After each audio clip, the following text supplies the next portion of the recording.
functions of the parliament. So in this part we will understand the functions of the parliament.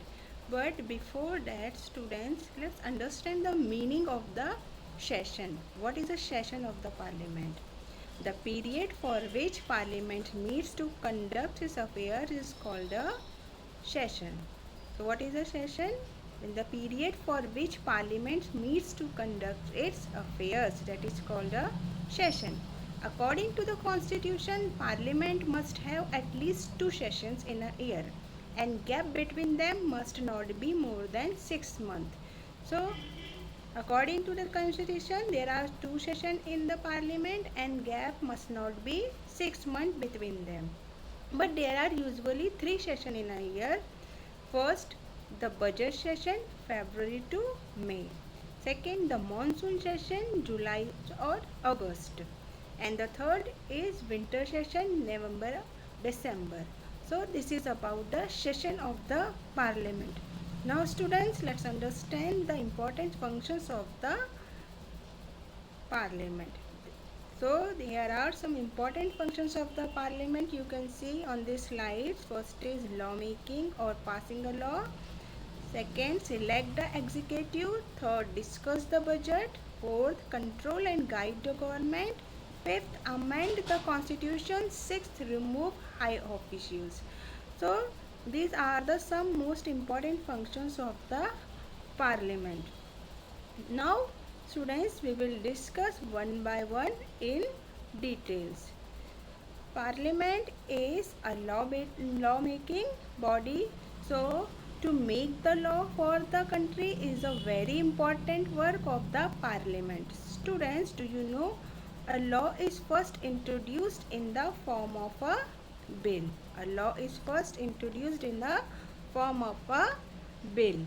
The parliament can make laws only when bills are passed by both the houses.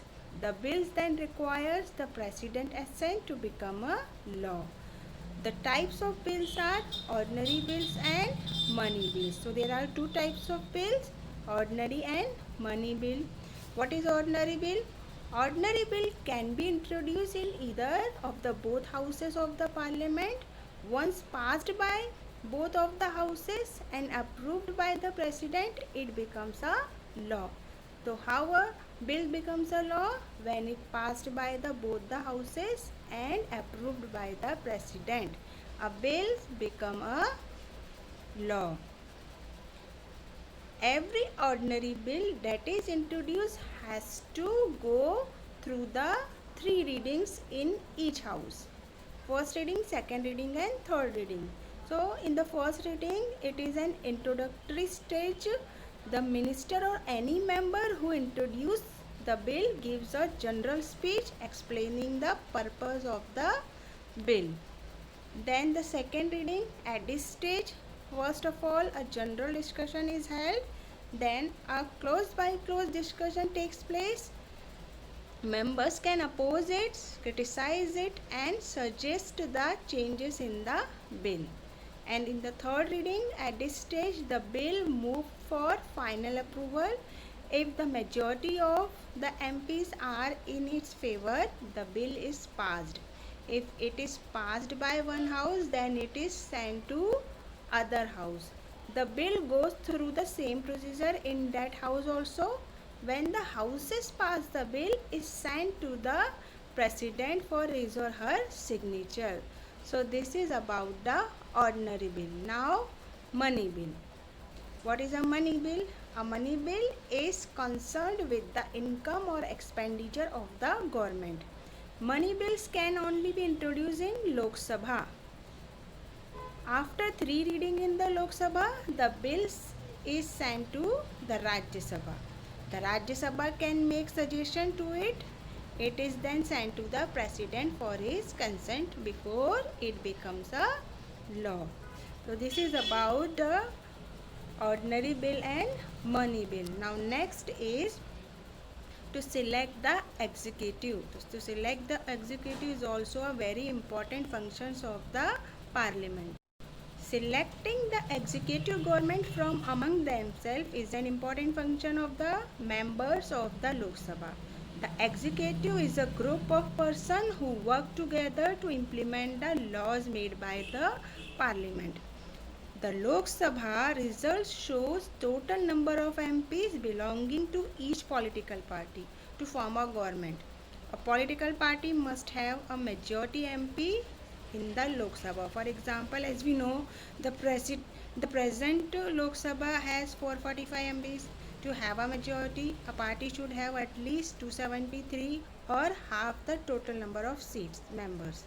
The Prime Minister is the leader of the majority or ruling party in the Lok Sabha. She further select minister for among the MPs who belong to his or her party to with them to implement decision passed in the parliament. This minister take charge of various government ministries such as Ministry of Finance, Ministry of Home Affairs, etc. So this is about the select the executive. And beside the select the executive, the legislature keeps a control over the subjects mentioned under the union list like defense, foreign affairs, railways, transport and communication, currency, banking, customs and excise duty. Thus, directly or indirectly, it keeps a check over the working of the government. Now, next function is discuss the budget. Before that, we must know what is the meaning of the budget.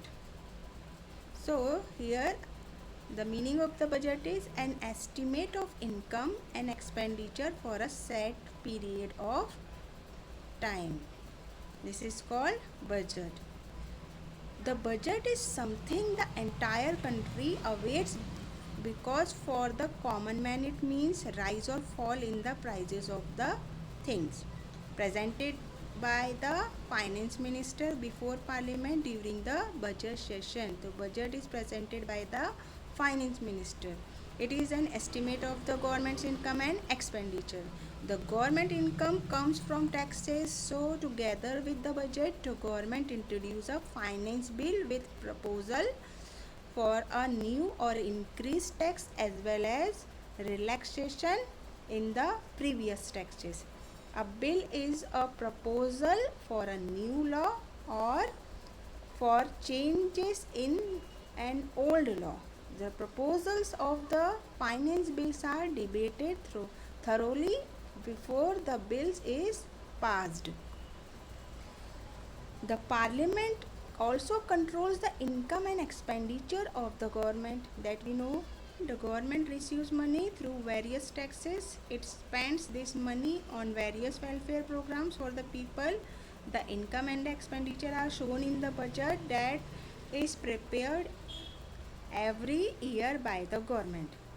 This budget is approved by the parliament. Thus, without the parliament sanction, the government can either impose any tax nor can spend any amount. So this is about the discussing the budget. Now next function of the parliament is control and guide the government. This is very important functions of the parliament. Students, the parliament exercises control over the ministers and their work through various means such as questions. The parliament while in session begins with a question hour. A member of parliament can ask questions from any minister about his departments.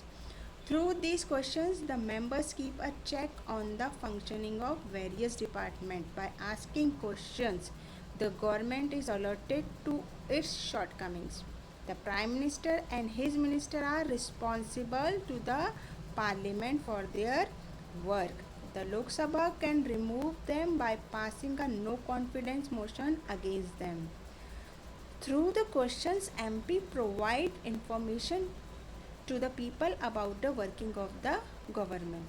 The government also knows the opinion of the people through their representative in the parliament. The government gets valuable feedback through members of the parliament. So this is about the control and guide the government. Now the next function of the parliament is amend the constitution. The parliament can amend the constitution of India, Generally, an amendment to the constitution requires a two-third majority of the two houses of the parliament. So the bill to amend or make changes in a constitution require a special majority in the parliament. As of January 2020, there have been 104 amendments of the Constitution of India since it was first enacted in 1950. So this is about the amend the constitution. Now the next function of the parliament is removal of the official. Remove the high official. Students, do you know the parliament can impeach and remove the president of India and vice president of India? It can also recommend the removal of judges of the Supreme Court and High Courts. In other words, Parliament can remove certain high officials such as President, Vice President and the judges of the Supreme Court. The procedure for this process known as impeachment is laid down in the Constitution. So this all were about the functions of the Parliament. Now it's time to revise this chapter.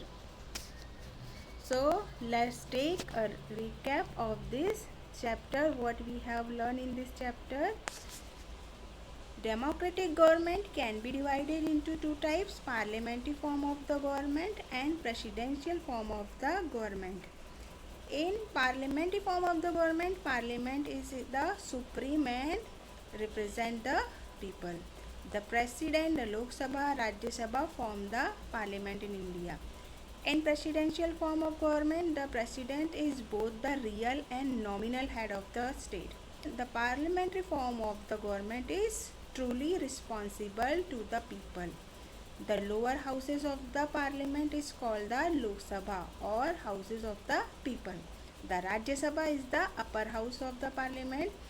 The states participate in the legislative activity at the center through these houses. The party that wins the majority, at least 272 of the seats is invited by the president to form the union government or the council of the minister headed by the prime minister. A coalition government is formed by two or more parties when no single party has required majority. The Rajya Sabha has 238 elected members and nominated members. Unlike the Lok Sabha, the Rajya Sabha is permanent body that cannot be dissolved. A prime minister is the real head of the state. He chooses the council minister and presides over its meetings. The parliament makes laws and discuss the budget and the finance bill. It keeps a check on the executive and can impeach high officials. A bill that both the houses of parliament have passed can become a law only when the President of India gives his or her approval to it. So students, I hope you have understood this chapter. Why do we need a parliament? Thank you for watching my video. Take care. Bye.